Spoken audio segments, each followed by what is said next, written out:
der Einzige, der Mani Matter in einem einzigen Wort hat können beschreiben, nämlich so verknappt und so präzise und so auf das Wesentliche. Aber Köchlet ist der Mani Matter und er kann es leider nicht machen. Ich habe ein Zündholz leer gezündet, ja. Ich habe ein Zündholz leer gezündet, ja, ja.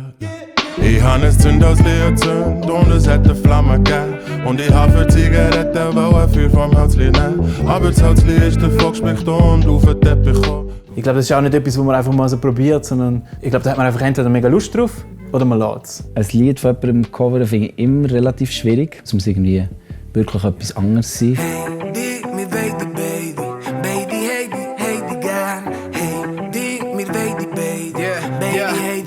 Die Songs, ich meine, ich höre sie nicht täglich im Alltag, aber man stürcht immer wieder über die Songs und dann so zu merken, wir müssen jetzt selber und wir müssen irgendetwas machen daraus. Es ist schon irgendwie ein spezielles Gefühl. Darum geht wenig, für das es denen besser geht, was weniger gut geht. Und darum geht es auch denen nicht besser, was gut geht. Wenn ich den Namen Mani Matter höre, dann ist, glaube ich, so ein tiefer Respekt um. Er hat es immer wieder geschafft, ganz grosse Themen und grosse Fragen irgendwie runterzuköcherlen auf eine vermeintlich simple Geschichte. Ich habe ein Zündholz angezündet und das hat eine Flamme gegeben. Und ich habe für die Zigaretten Feuer vom Hölzli nehmen. Aber das Hölzli ist davon gespickt und auf den Teppich gekommen. Gott sei Dank, dass ich es vom Teppich wieder fort habe genommen. Als erstes ist immer so ein bisschen mit der Schule verbunden, weil wir haben das Zündhölzli gesungen, wie glaube jeder. Das erste Lied, das ich auswendig in meinem Leben war ein Mani Matter-Lied.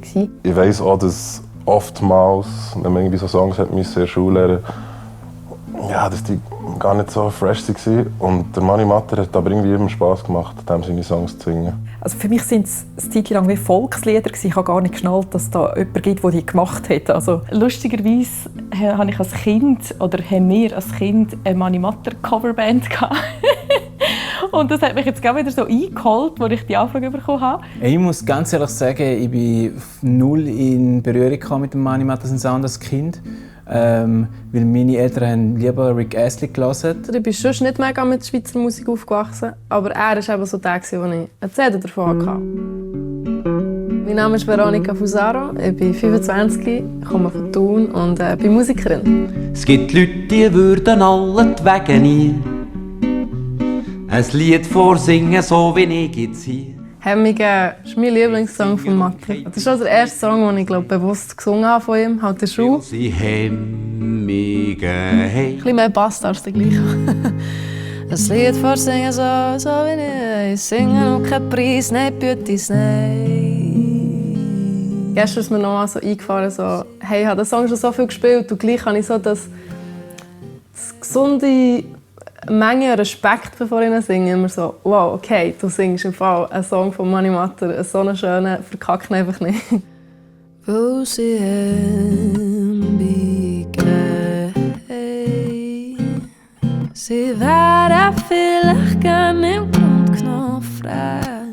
Der Song widerspiegelt irgendwo durch so die Schweizer Mentalität auf eine spielerische Art. Es ist gut, ein gewisses Maß an Hemmungen zu haben und respektvoll zu bleiben. Man stellt sich die Männer vor, wie es anders wäre. Und es kam ein hübsches Mädchen her.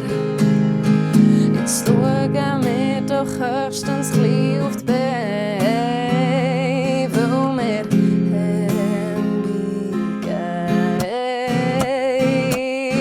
Der Song ist auch natürlich komplett zeitlos, aktuell mit der Strophe drin, am Schluss, wo man sagt, man kann hoffen, dass wir Hemmungen haben.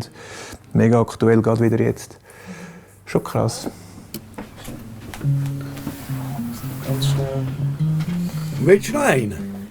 Du, also, den können wir uns merken als guten Take, aber gerne, wieso nicht? Sie wären vielleicht gerne im Grund genommen frech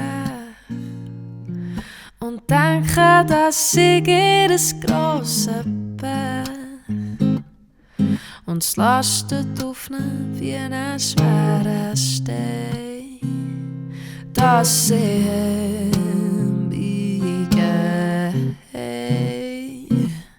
Sie hat lustigerweise wie so einen Mani Matter-Song, den ich nur so in diesem mega schweizerdeutschen Kontext können, in so einen, ist jetzt falsch, aber wie so in einen viel moderneren, weltweiteren Fokus irgendwie gelegt mit so einer Frauenstimme und mit dieser Gitarrenbegleitung. Und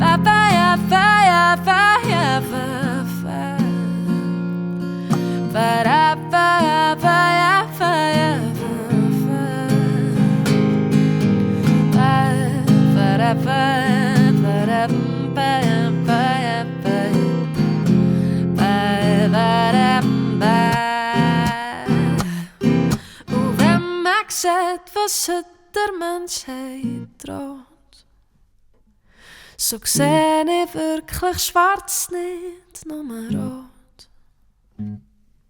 Und was man noch hoffen ist allein, dass wir hinbiegen.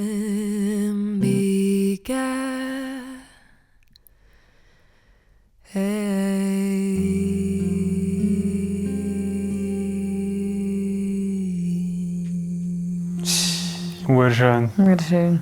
Wirklich sehr, sehr rührend. So wird Mani Matter im 2022 vielleicht tönen. Und es ist auch eigentlich nur mit der Gitarre, kommt eigentlich so am Mani Matter Charakter am nächsten. Es hat aber so ein bisschen die 2022 Verspieltheit, Groove und so. Sehr spannend, wunderschön, wunderschön.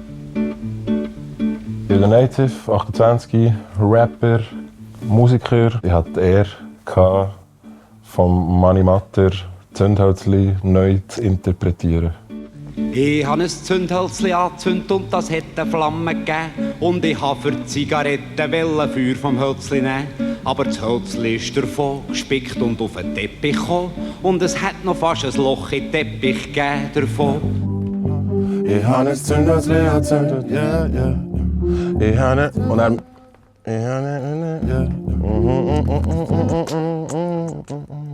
Genau. Wenn ich Mani Matter höre, ist das auch der erste Song, der mir gut in den Sinn kommt. Irgendwie.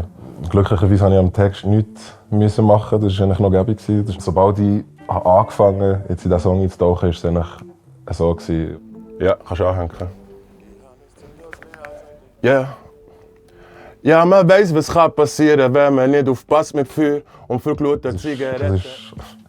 Fast ein bisschen einfach, also es klingt blöd, aber wahrscheinlich, weil ich es einfach fühle, weil ich seinen Sound fühle, ist es wirklich irgendwie so gegangen und ich habe angefangen und habe gar nicht aufhören. Oder das war eines der ersten Lieder, wo ich als Kind irgendwie damit in Berührung kam. Und dann ist es wirklich auch so ein kannst du die Strophe und dann steigen alle ein und es ist so voll das Gruppending, bis du eigentlich checkst, um was es geht und wieder mal einmal mehr checkst, wie cool das ist. Yeah. Du noch hat interveniert und du noch Gegner sofort an. Für die Schweiz den Frieden zu retten, werden beide mit Panzer kommen. Und auch dort, als Kind, habe ich doch nicht gewusst, noch Gegner. Ja. Aber es ist schon das Richtige darunter vorgestellt. Es war einfach ein unhuere Gestürm. In der Angst am Haben und Gut. Kannst du ab dort nochmal? In der Angst am La la la la la la la. Ja, das nächste Mal, als ich quasi so den Schritt zurück gemacht habe, habe ich gemerkt, okay, es ist passiert so. Ich habe ein Zündhölzli angezündet, yeah.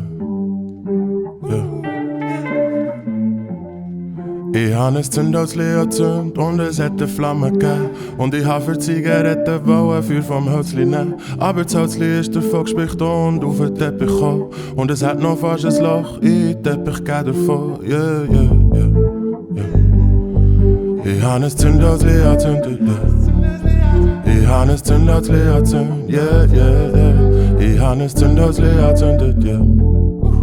Ja, man weiss, was passieren kann, wenn man nicht aufpasst mit Feuer. Das ist lustig. Bei diesem Lied hatte ich immer so ein Bild, so irgendwie so in einer 4,5-Zimmer-Wohnung in der Stube, eben der schöne Teppich und so. Das war einfach das für mich in der Kindheit das Bild gewesen.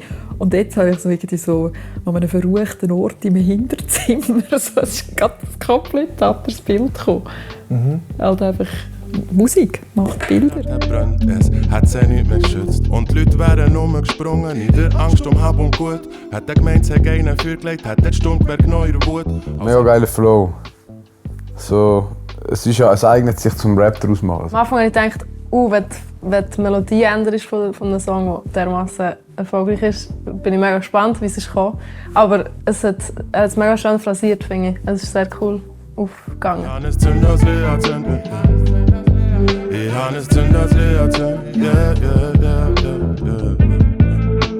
Zwei, Mann, das Verdeck ist offen.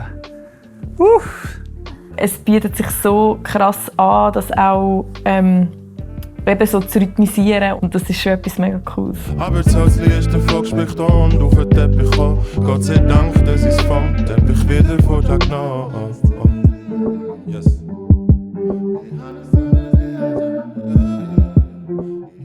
Kann man das bitte mit allen Mani-Walter-Songs machen? Nochmal alle rausgeben? Er gibt dem noch so ein bisschen den Boden. So. Man hört, was drunter, ja, wie tief das Thema geht. Ich bin der Ludwig von Low Ludwig und das ist der Lo von Low Ludwig. Genau der.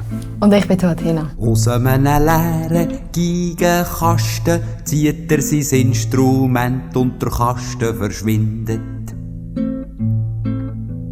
Und er spielt ohne Bogen ein Lied ohne Wort und er dreht den Zylinder, doch drunter kein Kopf und kein Hals und kein Leib, keine Arme noch Beine, das hat er alles verloren im Krieg. Das hat er alles verloren im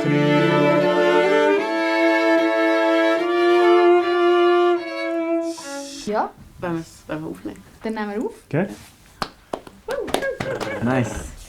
Es ist, glaube ich, auch im ganzen Werk von Mani Matter ein spezielles Lied. Es ist keine quasi rote Faden-Geschichte, wo man folgen kann, wo irgendetwas passiert, irgendwelche Protagonisten, die auftauchen oder eben nicht, sondern es ist eigentlich ein Lied über Auflösung, das ja, auf eine Art auch eine Schwere hat, wo irgendwie wenige Lieder hatten, habe ich das Gefühl.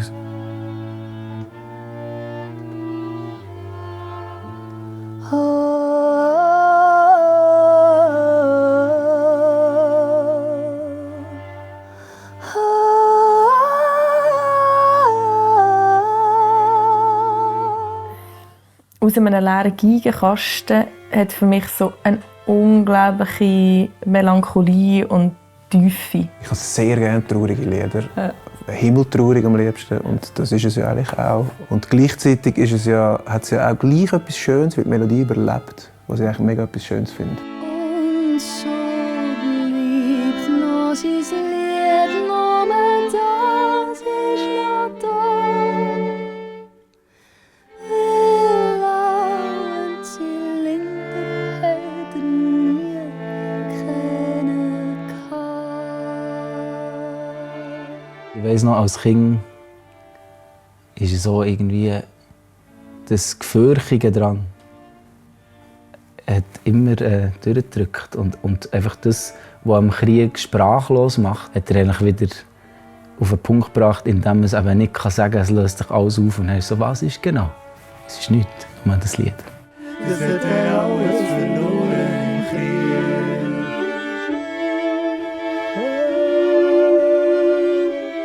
Wir haben das wunderbare Glück, dass Gina, Bratschistin von dem Streicherinnen-Trio, das Arrangement geschrieben hat.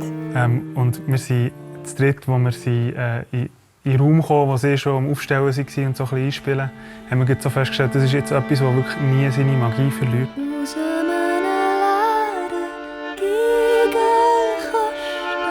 zieht er sein Instrument und der Kasten verschwindet. Und der Kasten verschwindet. Und der Kasten verschwindet.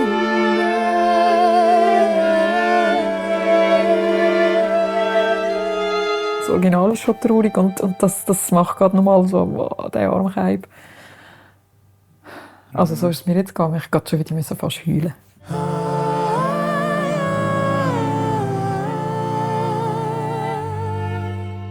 Aus einem leeren Geigenkasten zieht er sein Instrument und der Kasten verschwindet. Also Mani Matter ist Mani Matter. Also ich finde jetzt so in dieser Interpretation, der Song streicht halt noch viel mehr, was er sagt. So. Schön.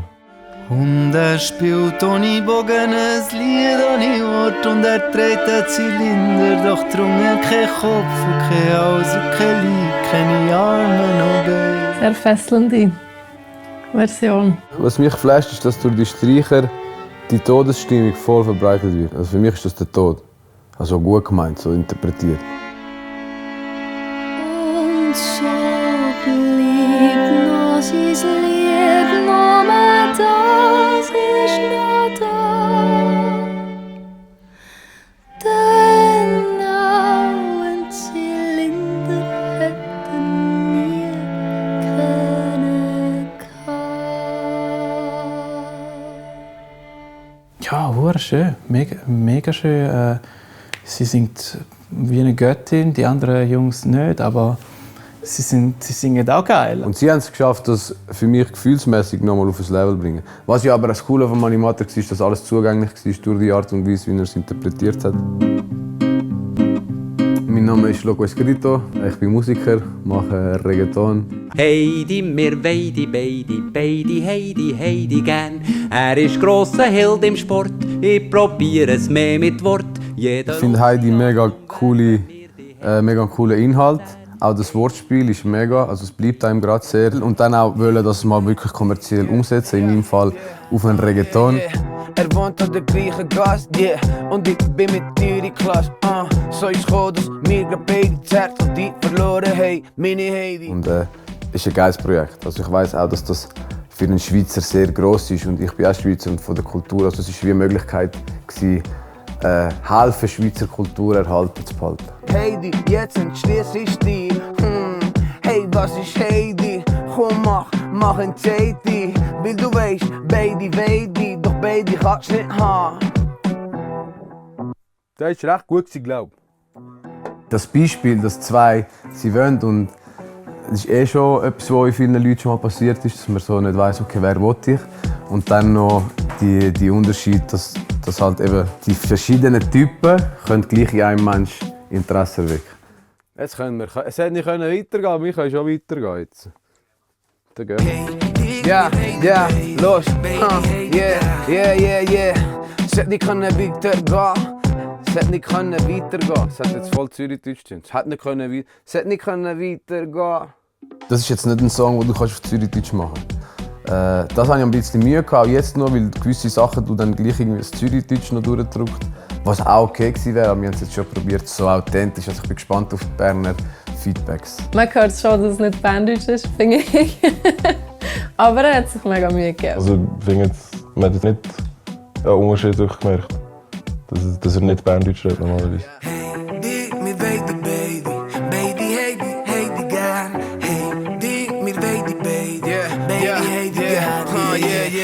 Er wohnt an der gleichen Gast, yeah. Und ich bin mit dir in Klasse, So ist es, dass wir gerade beide das Herz und die verloren haben, meine Heidi. Banger. Geht global. Animator geht global. Ich hätte nicht gedacht, dass es funktioniert. So mit dem Reggaeton, ja, ich kann auch da sagen, ist ein Vibe. Das Wortspiel ist so geil, dass es weggeht von einer Ortung, von einer Sprache. Wenn das heute rauskommen, also man es noch nicht kennen würde, es wäre auch ein Hit in der heutigen Zeit.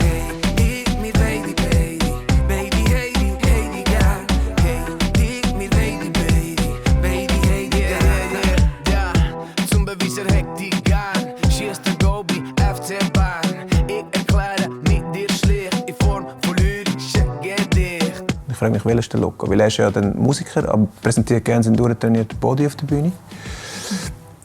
Darum weiss ich jetzt nicht, mit welchem er sich identifiziert in dieser Geschichte. Also komischerweise mit dem Sportler, weil er verkörpert so ein bisschen eher, in diesem Lied stelle ich mir den introvertierten Dichter vor, der das auch nur als Zettel überschieben kann, nicht in den Raum stehen und das vortragen. Darum sagt der Charakter im Lied, bin ich mehr der Sportler. Daraus habe ich gelernt, dass heute nicht so viel erreicht wird. Mit Literatur erklüft, wie wer hat sich der Ort hinstört. Also ich finde vom Wortwitz her finde ich ihn mega cool. Das ist halt irgendwie in diesem heteronormativen Umfeld entstanden, wo es halt damals noch war. Und wenn man es so anschauen kann, dann ist es mega easy. Und ich persönlich bin mega dafür, dass man die Sachen auch immer wieder so singt, wie sie waren, das aber kommentiert, weil es nützt uns nichts, wenn man Sachen zensiert. Mir hat der Dings erzählt, der Dings hat ihm gesagt, der wüsste der da vorletzt ist an diesem Dings gsi. Wir haben mit Simon Felbers «Einheimisch» den Song «Mir hat der Dings erzählt» aufgenommen. Und ich bin Simon Felber. Die Idee hat mir allerdings ein Angst gemacht. Ich bin der Dings fragen, ob es wirklich jetzt so Dings gibt. Aber zum Glück ist es nicht wahr, was er gemeint sind Dings, nicht Dings. Ich glaube, ich bin Queen of Dings. Ich sage das Wort selber so viel. Und ich habe gewusst, dass es das Lied gibt und ich habe es wieder gehört und habe gedacht, das ist es. Inhaltlich ist der Song mega aktuell und ich finde, er ist so ein bisschen wie eine Black Mirror-Folge. Wo es passiert etwas und man schaut die Folge und man denkt so, wow, shit. Und 2 Jahre später ist es so. Und das Dings ist für mich so ein bisschen ähnlich. Das hat man nie fertig gebracht, doch jetzt mit diesen Dings, doch geling's. Ja, also der Wortwitz halt ist schon mega krass. Also, ich finde, den auch in unserer schon nur herausfinden ist ja mega schwierig. Nach einer wirklich durchzechten Nacht am nächsten Tag probieren zu schwätzen. Dann töne ich so wie in diesem Song. Ach so. Dings gestern nicht, der Dings doch Kopf wieder jetzt. So. Da ist auch nicht so super am Anfang. Ich habe ganz unterschiedliche Dings. Ich glaube, je nach Tagesform. Also, man kann sie so unterschiedliche Kontexte setzen, das Dings. Als ich das erste Mal gehört habe, lustigerweise, habe ich gedacht, das ist ein Handy. Aber nachher habe ich überlegt und gemerkt, dass ja noch weit davon weg war, dass es Handys gibt, wo er gestorben ist. Die Frage war ja für uns jetzt, auch wie können wir das irgendwie adaptieren an unseren Stil. Und bei dem «Mir hat der Dings erzählt» hat es auch die Sprünge drin, ja, wo es eigentlich prädestiniert ist, dass man das jodelt. Und von dem her war es mega cool, dort reinzugehen, auch zu schauen, wo kann man gumpen und wie kann man das machen. Mir hat der Dings erzählt, der Dings hat ihm gesagt, der wüsste der da vorletzt ist an dem Dings gsi. Ja, eben der hat ihm gesagt, es gäbe jetzt neuerdings so Dings. Fresh noch. Es hat Groove wegen der Kontrabass, so schön. Man kann sich bewegen. Ja, mega lüpfige Version, was ja der Text auch ist. Aber zum Glück ist es nicht wahr, was er gemeint sind Dings, nicht Dings.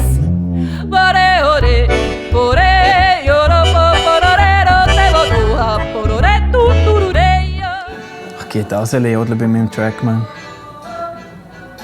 Oder Beatboxen. Also beide. In Eisenbahn sitzen die einen so, dass sie alles, was kommt, schon zum Voraus gesehen haben. Und den Rücken zukehren, der Richtung von wo der Zug kommt. Hallo miteinander, ich bin der Crimer. Ich habe den Song «Ihre Eisenbahn» von Mani Matter covered. Die anderen, die sitzen im Bank vis-à-vis. Das lang noch gesehen, wo der Zug schon war. Den Song habe ich ausgewählt, weil er singt im Song ganz am Schluss Rorschach. Und ich komme vom Rintal und ich bin mega oft in Rorschach hinausgegangen. Und ich habe mega viele von meinen ersten Konzerterfahrungen in Rorschach gemacht. Er sagt nur noch, was für eine Notschaft es kommt. Es ist Rorschach. Ich liebe diesen Song. Und das ist auch so etwas, wo man so als Kind auf diesen Viererabteil umturnt und man sich so gut vorstellen kann. Ihre Eisenbahn ist für mich ähnlich wie aus einem leeren Geigenkasten oder denen, wo es gut geht. Das ist auch so einer von diesen melancholischen Songs von Mani Matter, wo ich finde, eine unglaubliche Tiefe und eine Kraft. Und einfach wieder ein super Alltagsbild auf. Schaust du immer zurück oder schaust du nur vor? Der Rücken zukehren, der Richtung, wohin der Zug fährt. Es ist eine rechte Herausforderung, weil es ist ein schweizerdeutscher Song. Es ist jetzt eben auch jemand, wo ich finde, klar, ich kenne seine Musik ein bisschen, aber er hat dann schon ein bisschen in die Diskografie eintauchen. Und es hat mega Spass gemacht. Es war wirklich eine Herausforderung. In Eisenbahn sitzen die einen so, dass alles, was kommt, schon zum Voraus sein kann. Der Rücken zukehren, der Richtung von wo Zug kommt. In dieser Version, also man hat das Gefühl, man ist schon so im fahrenden Zug. Das ist super. Aber das Geniale am Ursprungssong ist ja, dass er allein mit der Gitarre dort performt und du hörst, wie der Zug fährt. Und das hat er ja wie müssen aufnehmen, auch in seine Version. Hat mich verwundert, wenn der Kramer etwas anderes gemacht hat. Jetzt stellt euch vor, jeder packt er einfach, so wie sie sehen, ist richtig und schon haben sie Krach. Ja, so möchte ich Matter-Songs im 22 hören. So in einem komplett anderen Kleid. Das ist jetzt nicht Musik, die ich sonst privat höre, aber dann höre ich einen Matter-Song so und dann liebe ich alles. Ich liebe den Text, ich liebe den Beat. Super nice. Er sagt nur noch, was für eine Ortschaft es kommt, es ist Rorschach. Denen, wo's gut geht, ging's besser, ging's denen besser, wo's weniger gut geht. Was aber nicht geht, ohne dass denen weniger gut geht, wo's gut geht. Mein Name ist Dabu, ich bin Sänger und Songschreiber von Dabu Fantastic. Mein Name ist Nadia Räs und ich bin ein Teil von der Stimmreise.ch. Drum geht wenig, für dass es denen besser geht, wo's weniger gut geht. Und drum geht's auch denen nicht besser, wo's gut geht. In einer Welt, wo man wirklich merkt, dass eine Umverteilung stattfindet, von unten nach oben, und wo man das wirklich auch muss bekämpfen, finde ich, der Song ist so perfekt, weil der Song macht niemandem einen Vorwurf. Er sagt nur denen, wo es gut geht, wenn man das mal finanziell sieht, denen würde es besser gehen. Das finde ich geil am Song, wenn es ihnen ein bisschen weniger gut würde gehen. Also, sie würden sich besser fühlen, wenn es finanziell ein bisschen weniger gut wäre. Und das ist so ein genialer Twist. Und so verknappt, oder? Einfach ohne spielerische Freude, dass man, wenn man es kehrt, ehrlich mit den gleichen Worten etwas anderes kann sagen kann. Dann ist es so, ja. Also wir können einfach beide Jodelteile einzeln als Chor aufnehmen, mit jeweils vorher einem Pitch. Und vielleicht gerade bis zum Ende durchsingen. Du hast den Song ausgewählt und dann hat er uns angefragt und dann hat es bei der Eliane gerade Klick gemacht und ich glaube, irgendwie 2 Tage später hat sie uns das Arrangement geschickt und gesagt, ja, weißt, ich habe gerade schon eine Idee gehabt. Und mit dem sind wir dann eigentlich abgetaucht und es hat einfach so klanglich eine andere Welt gegeben, nochmal in diesen Song hinein.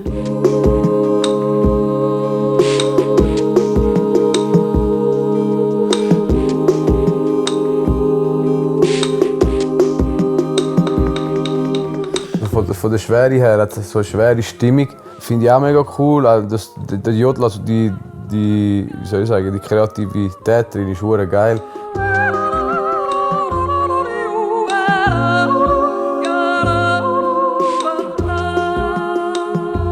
Denen, wo's gut geht, ging's besser, ging's denen besser, was weniger gut geht. Was aber nicht geht, ohne dass denen weniger gut geht, was gut geht. Mega spannend, was es macht oder wo es einem an der Hand nimmt, um den Text wie so in einem anderen Mood zu hören. Das macht einem gerade so ein bisschen nachdenklicher noch, auf eine andere Art. Und darum geht's auch denen nicht besser, was gut geht. Das ist also einer der zeitlosesten Mani-Matter-Songs für mich. Der hat auch immer Relevanz.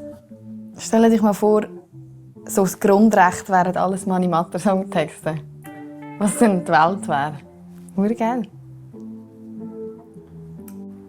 Ich weiß nicht, was er als Jurist dazu würde sagen. Es ist so krass, das ist so Musik, die noch weitere 50 Jahre wird existieren. Und ich bin mega gespannt, welche Musik von heute das wird schaffen. Ich glaube, warum Mani-Matter seine Musik so zeitlos ist, ist, weil er so auf Augenhöhe passiert ist. Man findet immer irgendwie etwas, wo man sich damit identifizieren kann. Also ich glaube, der Inhalt ist zeitlos. Ich muss da fast ein bisschen widersprechen. Die Musik ist in meinen Augen nicht zeitlos. Aber die Texte muss zuerst mal jemand nachmachen. Und ich glaube, für das ist eine Inspiration heutzutage für Rapper, für andere Musiker, für Gedichtschreiber, für alles Mögliche. Also. Es ist immer ein Gradmesser, wenn man Mundart schafft. Man wird nie wirklich an ihm vorbeikommen. Ich habe auch das Gefühl, dass er in den Zuhörerinnen und Zuhörern einfach die Möglichkeit lässt, Sachen selber zu checken. Dass es nicht plump ist, dass es nicht platt ist, das schaffen sehr, sehr wenige. Und er hat es geschafft und ich glaube, das hält noch lang noch. Ich glaube nicht, dass es irgendwann nicht mehr cool ist. Und das finde ich voll einzigartig. Und ich bin froh, dass er das Zündhölzchen fallen und mit der Mundart so spielerisch umgegangen und das Feuer, das brennt ja lichter los. Die Sprache entwickelt sich weiter, es kommen neue Artists, Musikerinnen, Musiker. Und ich freue mich auf alle Jahre, die da kommen und die Musik, die kommt. Wenn du mehr Infos willst über den Mani Matter, du findest sie hier links. Yes. Und lade auch ein Abo da für mehr Music-Content.